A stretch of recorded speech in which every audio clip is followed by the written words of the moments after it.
ఏం పేరు? నా పేరు జావీద్ అండి. ఏం చేస్తుంటారు? నేను ప్రైవేట్ ఎంప్లాయీని. ఇక్కడ నేను రాణిగంజ్లో నా షాప్ ఉంది, అక్కడ పనిచేస్తాను. ఎట్లా ఉంది బ్రో కాంగ్రెస్ పాలన? కాంగ్రెస్ పాలన అయితే ఏం బాగాలేదు సార్. ఆన్ గ్రౌండ్ అయితే ఏం కనిపిస్తలేదు. ఎందుకంటే టీఆర్ఎస్ ఇంతకుముందు ఉన్న ప్రభుత్వం టీఆర్ఎస్ వాళ్ళ పని కూడా కనిపించింది ఆన్ రోడ్లో. ఎందుకంటే మా బస్తీలోనే చాలా పనులు అయినాయి వాళ్ళ గవర్నమెంట్ ఉన్నప్పుడు. మా బస్తీలో రోడ్ ప్రాబ్లం ఉండే, అయితే సీసీ రోడ్ వచ్చింది. డ్రైనేజ్ ప్రాబ్లం ఉండే, అన్ని డ్రైనేజ్ లైన్లు కొత్త లైన్లు అయినాయి. మళ్ళీ మా బస్తీలో నీళ్ళ ప్రాబ్లం ఉంటే మా బస్తీ కోసం ఒక ప్రైవేట్ బోర్ కూడా వేసి ఇచ్చారు వాళ్ళు. ఇంకోటి కరెంటు ప్రాబ్లం ఉండే, మా దగ్గర సింగిల్ ఫేస్ కరెంట్ ఉండే, మొత్తం 3 ఫేస్ కరెంట్ చేసి కొత్త వైరింగ్ మొత్తం చేశారు ఎలక్ట్రికల్ పరంగా కానివ్వండి. ఇంకోటి ఏంటంటే మా నియోజకవర్గ ఎమ్మెల్యే గారు శ్రీ తలసాని శ్రీనివాస్ యాదవ్ గారు ఎప్పుడూ మా బస్తీకి అండగా నిలిచారు. మా బస్తీలో ఏ ప్రాబ్లం వచ్చినా, ఏ కష్టం వచ్చినా మేము డైరెక్ట్గా వాళ్ళ ఇంటికి వెళ్ళి ఆయనకు పర్సనల్గా మా ప్రాబ్లమ్స్ ఏమున్నాయో చెప్పగలుగుతాం. అయితే ఆయన రెస్పాండ్ అవుతారు, దానికి పరిష్కారం కూడా చేస్తారు. అయితే అలాంటి పరిపాలన ఉంటేనే, జనాలతో కలిసి ఉంటేనే వాళ్ళని లీడర్ అంటారు. ఇప్పుడు మా బస్తీలో కాంగ్రెస్ తరఫు నుంచి నిలబడిన క్యాండిడేట్ మా బస్తీకే రాలే. అసలు ఎలక్షన్ ఉన్నప్పుడు ఓటు అడగడానికి కూడా రాలే. అంటే వాళ్ళు అంతా రాకపోతే మేము ఎట్లా వాళ్ళని గుర్తుపడతాము? ఓటు వేయాలంటే వాళ్ళు ఏం చేస్తారు, ఏమి వాళ్ళ హామీలు ఏంది? ఈ 6 గ్యారంటీలు అయితే అందరికి ఉన్నాయి, మొత్తం స్టేట్కి అనౌన్స్ చేశారు. కానీ మా బస్తీ గురించి ఏం చేస్తారు ఇండివిజువల్గా? మా బస్తీకి పెద్ద ప్రాబ్లం ఉంది. మా బస్తీ రెగ్యులరైజ్ కాలే ఇంతవరకు. 70 ఏండ్ల నుంచి ఇల్లులు ఉన్నాయి, కానీ వాళ్ళకి డాక్యుమెంట్స్ అనేది ప్రాపర్గా లేవు. పట్టా కాపీస్, ఒరిజినల్ పట్టా కాపీస్ లేవు, ఇంటికి రిజిస్ట్రేషన్ కాలే ఇంతవరకు. అయితే టీఆర్ఎస్ ప్రభుత్వం ఒక మంచి స్కీమ్ తెచ్చింది, జియో 58, 59లో రెగ్యులరైజ్ చేసుకోండి. అన్రెగ్యులరైజ్ భూమిలు బస్తీలు ఏవైతే ఉన్నాయో వాళ్ళని రెగ్యులరైజ్ చేసి, ఒకవేళ రిజిస్ట్రేషన్ కాదు అనుకుంటే వాళ్ళకి పట్టా కాపీసు జియో 58 కింద, జియో 59 కింద రిజిస్ట్రేషన్ చేసి వాళ్ళని రెగ్యులరైజ్ చేసే ప్రయత్నం అయితే చేసింది గవర్నమెంట్. కానీ ఈ గవర్నమెంట్ మారిపోయినాక ఆ స్కీమ్ కూడా ఎక్కడికక్కడ ఆగిపోయింది. ఇప్పుడు ఇంద్రమ్మ పథకం కింద ఈ కాంగ్రెస్ గవర్నమెంట్ ఇల్లు ఇస్తా అన్నారు. దానికి ఒక క్లారిటీ అనేది, ఒక ప్లాన్ అనేది జనాలకు ఏం తెలుస్తలేదు. ఇంకోటి రేవంత్ రెడ్డి ఎలక్షన్ గెలిచే ముందు అన్నారు 100 రోజుల్లో నేను 6 గ్యారంటీలు అమలు చేస్తానన్నారు. 100 రోజులు అయిపోయింది, ఇన్ని రోజులు అయిపోయింది, కానీ ఒక ప్రాపర్ ఆన్సర్ అనేది దొరకలేదు. జనాలకి నమ్మకం కలుస్తలేదు. ఫస్ట్ ఆఫ్ ఆల్ కాంగ్రెస్ మీద కేసీఆర్ ఒక ఫేస్ వాల్యూ ఉంది, ఆయనను చూస్తే ఆయన ఏమన్నా అంటే ఒక నమ్మకం ఉంటుంది. చలో ఒక ఇంటికి పెద్ద మనిషిలాగా ఉండే ఆయన స్టేట్కి. ఆయన చెప్తే మాకు నమ్మకం వస్తుంది, కానీ రేవంత్ రెడ్డి చెప్పిన మాటలకి జనాలకి నమ్మకం వెళ్ళిపోయింది. ఎందుకంటే రాజకీయాలు అందరూ చేస్తారు, కానీ ఒక జనాలకి పనిచేసే వాళ్ళకి జనాలు రిప్లై ఇస్తారు, ఓటు వేస్తారు, వాళ్ళ అండగా ఉంటారు. ఇప్పుడు మాకు కేసీఆర్ సార్ ఉండనివ్వండి, మా నియోజకవర్గ ఎమ్మెల్యే ఉండనివ్వండి, వాళ్ళతోని మేము హ్యాపీ ఉన్నాము. వాళ్ళు మా కోసం పనిచేశారు. అందుకే వాళ్ళంటే మాకు నచ్చుతుంది, మేము వాళ్ళని గెలిపిస్తాం కూడా.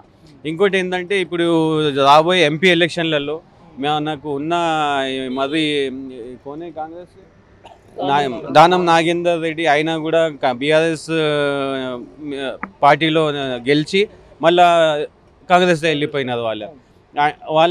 ఆయనని ఎవరు గుర్తుపట్టదు కదా. ఈ పద్మారావు ఎంపీ క్యాండిడేట్ ఎవరైతే నిలబడ్డారో సికింద్రాబాద్ ఎమ్మెల్యే, అయినా కూడా మా శ్రీనివాస్ యాదవ్ సార్ లెక్కనే గ్రౌండ్ మీద పనిచేస్తారు.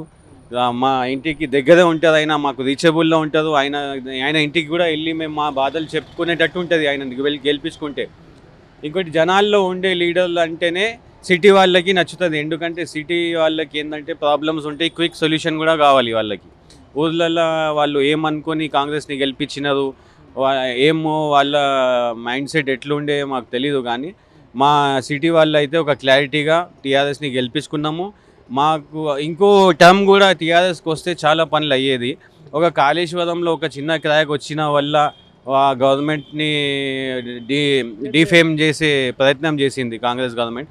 అవి టెక్నికల్గా ఏ పని చేసినా మనము ఒక దానికి ఉంటాయి, చిన్న చిన్న ఇష్యూస్ వస్తాయి, కాదని అంటలేదు. ఆయన ఒప్పుకుంటూ కూడా కాలేదు అని ఎవరు చెప్పదు.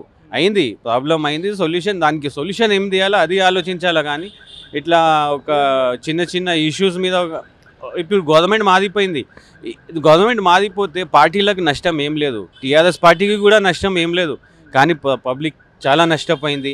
ఎక్కడికక్కడ స్కీమ్లు ఆగిపోయినాయి, ఇంకా పెద్ద పెద్ద ప్రాజెక్ట్స్ ఉంటాయి. ఒక గవర్నమెంట్ మారిపోయిందంటే పెద్ద పెద్ద కాంట్రాక్టర్స్కే చాలా నష్టం అయిపోతుంది.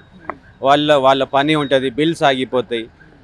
ఆ వల్ల అట్ లాస్ట్ పబ్లిక్కే ప్రాబ్లం. అది జనాలు ఆలోచించి ఇప్పుడు మనకు ఈ కాంగ్రెస్ పార్టీ కానివ్వండి, బీజేపీ పార్టీ కానివ్వండి, వీళ్ళ మోటివ్ ఒకటే, సెంట్రల్లో పరిపాలన చేసుకుంటా మనకు ఇక్కడ వాళ్ళు గెలిస్తే కూడా వాళ్ళ ఇంట్రెస్ట్ లోకల్గా ఇక్కడ ఉండదు, అక్కడే ఢిల్లీకి వెళ్ళిపోతుంది. మళ్ళీ వాళ్ళ ఢిల్లీకి పరిమితం వాళ్ళు, కానీ వీళ్ళు గల్లీకి పరిమితం. బీఆర్ఎస్ వాళ్ళు గల్లీకి దగ్గర వాళ్ళ రీచ్ ఉంది. వాళ్ళ ఒక లోకల్ బాడీ, లోకల్ లీడర్స్, ప్రతి ఒక్క బస్తీలో వాళ్ళ లీడర్స్ ఉన్నాయి, కనెక్టివిటీ ఉంది. ఇది మాకు నచ్చుతుంది. కానీ కాంగ్రెస్ కానివ్వండి, కిషన్ రెడ్డి కూడా మాకు ఎప్పుడు సికింద్రాబాద్లో ఆయన వచ్చినట్టు లేదు. 25 crores ఎంపీ ఫండ్ కొలాప్స్ అయిపోయింది ఆయనది, ఒక్క రూపాయి పని చెప్పియలే ఆయన. ఇప్పుడు రామ మందిరం మీద ఎలక్షన్ గెలుచుకుంటాం మేము, మోడీ పేరు మీద గెలుచుకుంటామని కిషన్ రెడ్డి నమ్మకం ఉంది. ఆయన క్యాన్వాసింగ్ కూడా చేస్తలేదు వచ్చి, ఎందుకంటే ఆయన దగ్గర ఏం లేదు. ఇక్కడ వచ్చి నేను ఈ పని చేయించినా, ఈ పని చూసి నాకు ఓట్ వేయండి అని చెప్పేది ఆయన దగ్గర ఏం లేదు. అందుకే ఆయన వస్తలేడు కూడా ఇక్కడికి, ఆయన ముఖం కూడా ఇక్కడ చూపిస్తలేడు. అందుకే ఇక్కడ ఉన్న మన లోకల్ లీడర్కి మనం గెలిపించుకుంటే మనకు కూడా బెనిఫిట్ ఉంటుంది, మనకు రీచ్లో ఉంటాడు. లోకల్గా మన ప్రాంతీయ పార్టీకి ఒక వాల్యూ వస్తుంది. ప్రాంతీయ అభిమానం తర్వాత కానీ ప్రాంతీయ పార్టీ పనిచేస్తుంది మనకి ఇక్కడ. ప్రాంతీయత మీద, తెలంగాణ పేరు మీద గెలుస్తలేడు కేసీఆర్, పని మీద గెలుస్తుండు. తెలంగాణ తెచ్చిన మా నేత ఆయన, కానీ తెచ్చినాక కూడా దానికి ఒక ట్రాక్ మీద పెట్టిండు. అప్పుడే వదిలేస్తే లేదా ఇది ఎటు కాకుండా అయిపోతుండే తెలంగాణ. కానీ గెలిచినాక ఆయన ఏ విధంగా అయితే పరిపాలించిండో ఒక ట్రాక్ మీదకి వచ్చింది. నా అనుభవం ప్రకారంగా నా ఎక్స్పెక్టేషన్ ఏంటంటే రాబోయే కాలంలో ఇండియాలో నంబర్ 1 స్టేట్ ఉంటుంది మన తెలంగాణ. కేసీఆర్ లాంటి లీడర్ ఉన్నాడు మనకు, ఫ్యూచర్లో కేటీఆర్ లాంటి లీడర్ మనకు దొరుకుతుండు. కాబట్టి మన స్టేట్ గుజరాత్ కానివ్వండి, పెద్ద పెద్ద స్టేట్ల కంటే మన స్టేట్ నంబర్ 1 ఫ్యూచర్లో ఉంటుంది. మనం బీఆర్ఎస్ పార్టీకి నమ్మాలా, ఆ పార్టీ మన కోసం పని చేయాలా కూడా. ఇప్పుడు చేస్తున్నారు, కేసీఆర్ సార్ ఉన్నంత వరకు చేస్తారు. తర్వాత కేటీఆర్ సార్ మీద మాకు ఎక్స్పెక్టేషన్స్ ఉన్నాయి. ఆయన వాళ్ళ డాడీ లెక్కనే ఆయన ఇంకా అడ్వాన్స్గా ఇంకా చదువుకొని ఉన్నాడు. మంచి ఐటీ రంగంలో కూడా మంచి పట్టింపు ఉంది ఆయనకి. ఇంకా ఫ్యూచర్లో కూడా మా పిల్లలకి కూడా వాళ్ళ పరిపాలనలో మా పిల్లల ఫ్యూచర్ కూడా బ్రైట్గా కనిపిస్తుంది మాకైతే ఇప్పుడే.